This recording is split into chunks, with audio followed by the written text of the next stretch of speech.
Existe el presupuesto generalizado en las culturas jurídicas de Occidente que el funcionamiento de la justicia se materializa en prácticas similares a las de una burocracia profesional, cuyo saber se asienta sobre una base racional, objetiva y por lo tanto con pretensión de universalidad. Barrera 2014, página 425.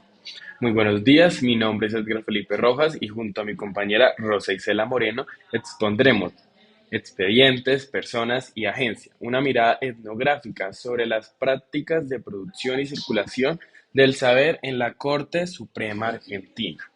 Siendo así, la agenda para el día de hoy es, primero, introducción; segundo, esclarecer significados; tercero, la estética de los documentos; cuarto, al encuentro del saber experto; secretarias y secretarios letrados; quinto, los roles; sexto, los sujetos como documentos; séptimo, interpretar un rol; octavo y último, juntando las piezas y reflexión autora. Siendo así, lo que recoge o toma el libro en sí es la creación y circulación desde una perspectiva etnográfica, es decir, los expedientes producidos por los jueces.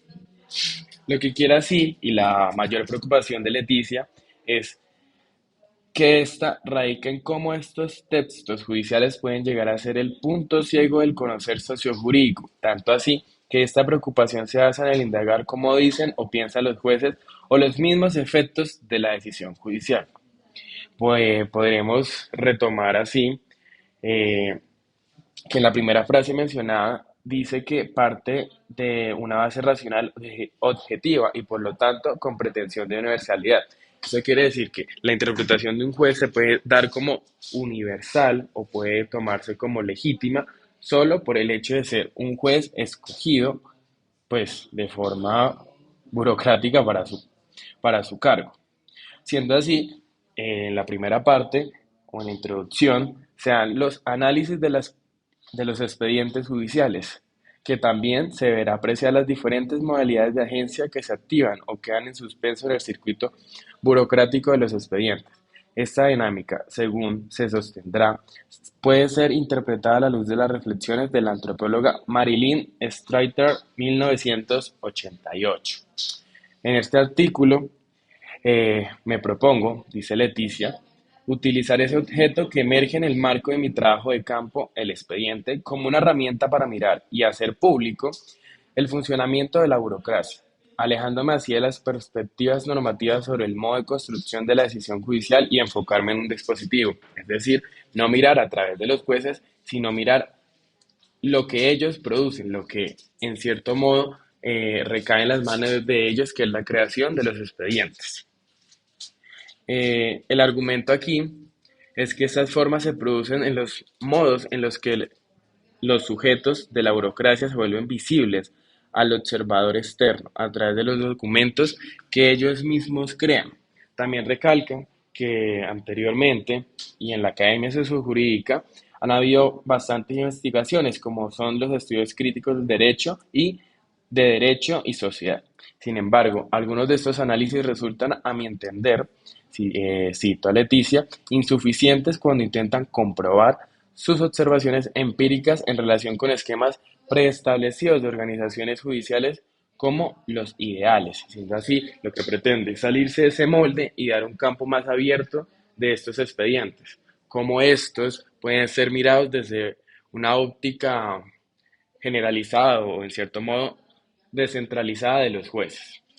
Los jueces se dan como a conocer que son las figuras que tienden a ser percibidas y descritas como impersonales e intercambiables en la lógica burocrática.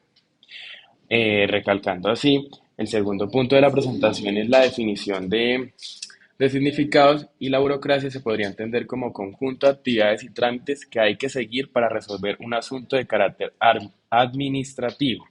Esto nos trae en la presentación del texto, que como dice Barrera, salió del 19 de diciembre de 2005, cuando se encontraba haciendo trabajo de archivo para su tesis doctoral en la Biblioteca de la Corte Suprema Argentina.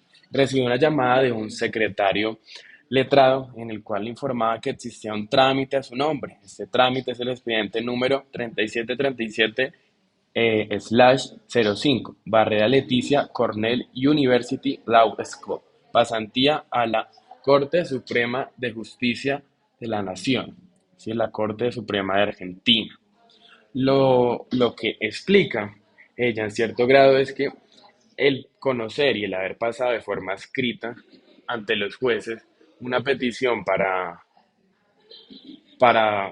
adentrarse en la biblioteca de la corte, lo tomaron como una petición seria, es decir, donde los jueces tendrían que analizarla y reflexionarla y votar a favor o en contra que ésta fuese aprobada.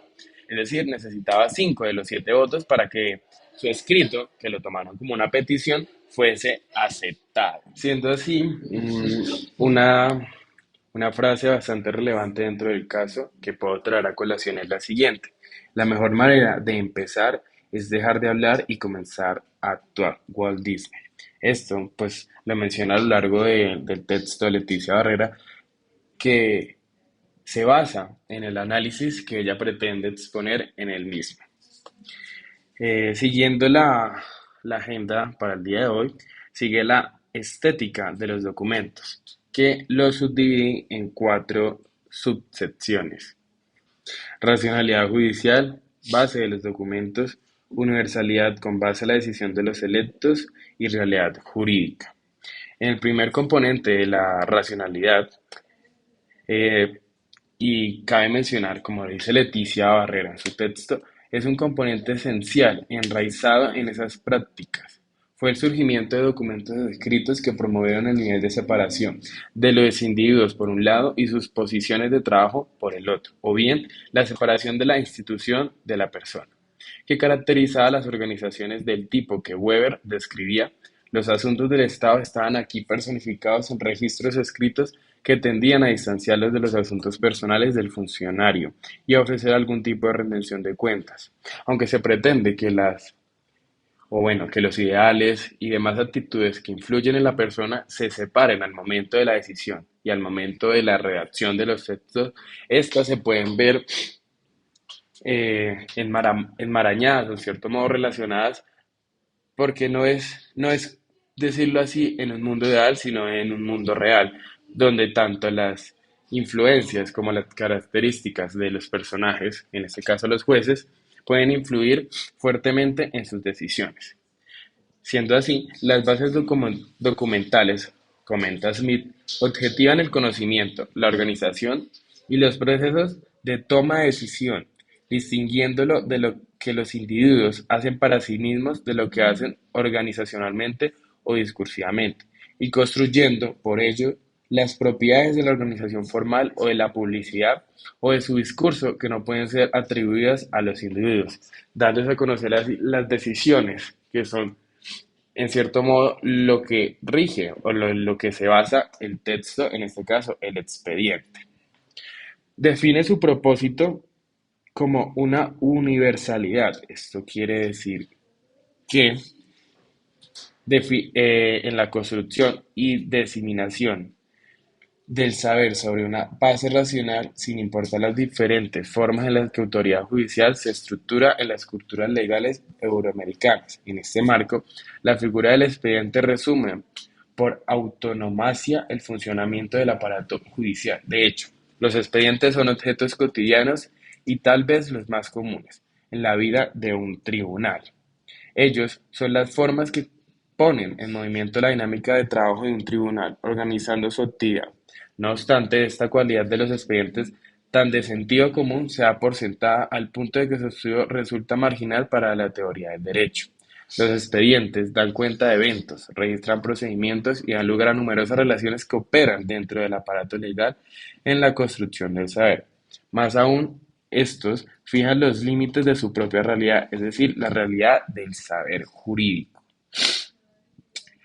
En la búsqueda de la verdad legal, o más específicamente judicial, se alcanza, cuestiona y negocia solo dentro de las fronteras del expediente.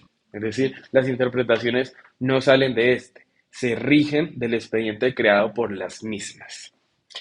De modo similar, los procedimientos judiciales sobre prueba de hecho, por ejemplo, la declaración de testigos, Aquí entra una parte muy importante y menciona Leticia lo de la doble entrada.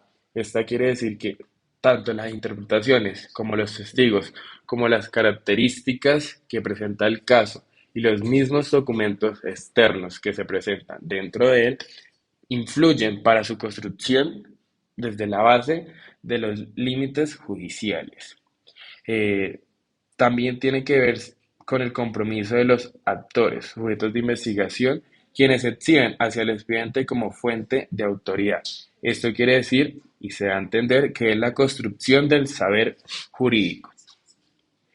Dándose así, esta construcción del saber jurídico se puede entender como el objeto encontrado del trabajo de campo, es decir, el resultado de la búsqueda y de la misma investigación e interpretación de los jueces y demás componentes de la Corte Suprema. Los documentos revelan a los sujetos que lo crean. Esto quiere decir que las mismas técnicas, las mismas frases, documentos y demás interpretaciones revelan quiénes pueden ser sus actores dentro del mismo.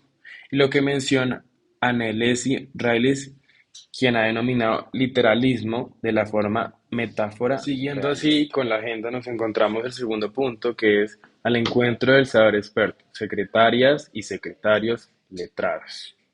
En su primera subdivisión aparece crítica de la expansión y esta fue la crítica que ocurrió luego de los años 70 y surge como un modelo alternativo a la misma Corte Suprema, es decir, se expande la Corte Suprema en todos sus ámbitos. Siendo así, y los relatos de varios entrevistados y entrevistadas, en particular quienes ingresaron a la Corte a mediados de los 70, las percepciones sobre la Corte como sitio en que la gente se conoce entre sí, se denominaban el terreno de juego, el terreno de la interpretación. Y dice así una de esas entrevistas, y abro comillas, cada mañana los jueces pasaban por las oficinas de los secretarios para corroborar que todo estuviera bien y para preguntar si necesitábamos algo. Éramos como una pequeña familia. Con la ampliación de la corte, se nos fue de las manos, dando a entender que hubo un desorden en la dinámica de trabajo, donde el rol de cada participante tuvo que cambiar, tuvo que moldearse a la nueva perspectiva que la corte estaba adoptando. Hubo tanto contrataciones y despidos, y aquí se habla sobre la ampliación del mercado laboral dentro de la misma, dando así un enfoque más humanístico dentro de ella.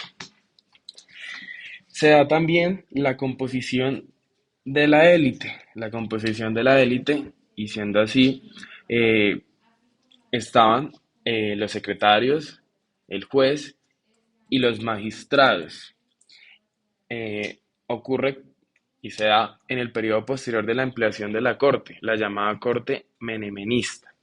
Y es así como Leticia Barrera, en este apartado de su texto, critica bastante esta parte, pero a la vez la expone de una forma dinámica e integrante en términos de juego de roles para la... Por último, cabe resaltar que los secretarios, y su misma definición es que son funcionarios judiciales, lo que es indicativo de su importancia en la jerarquía del tribunal. De hecho, desde su primer momento, varios secretarios letrados se hicieron notar o se hicieron dar a conocer que tenían un rango equivalente de los jueces de primera instancia y que los secretarios de la Corte son comparables con los jueces de la Cámara. Estos tienen la misma importancia, pero son quienes redactan los expedientes dentro de los casos. Así termino mi intervención. A continuación sigue mi compañera Rosicela Moreno presentando la otra parte de la intervención. Los roles. Se puede afirmar a partir de la lectura que los roles hacen referencia al reparto de las responsabilidades laborales entre los trabajadores de las diferentes oficinas judiciales, lo cual caracteriza y garantiza una efectividad de los despachos en materia de creatividad, instrumentalidad y agencia. El texto resalta la importancia de la implementación de los roles en dichas entidades, pues en esas oficinas es muy importante designar trabajo debido a la longitud y complejidad de los documentos tratados en las mismas. y una sola persona sería incapaz de terminarlo al tiempo requerido. La lectura trae al campo de acción el ejemplo de la Corte Suprema de Argentina, específicamente sus expedientes, para ilustrar con un ejemplo tácito la importancia de asignar roles para cumplir con unas metas u objetivos. Los sujetos como documentos. En este apartado se utiliza también el ejemplo de la Corte referente a la creación de documentos y decisiones por parte de secretarios letrados y adaptadas o tomadas como propias por los jueces, pues es la noción de que personas y cosas son intercambiables, es decir, que los jueces de las prácticas judiciales pueden ser aprendidos a través de los textos y documentos que ellos mismos crean. Desde esta perspectiva, los sujetos de las prácticas judiciales son narrados, descritos y entendidos a través de sus intervenciones en el proceso judicial. Interpretar un rol. Los sujetos de las prácticas documentales de la Corte son esencialmente considerados a través de sus propias intervenciones en los expedientes. La persona, por ende, es aprendida en la práctica del papeleo, esto es, la práctica de crear el expediente judicial. En otras palabras, si las personas pueden adoptar la forma de las cosas que producen pueden adoptar también sus formas.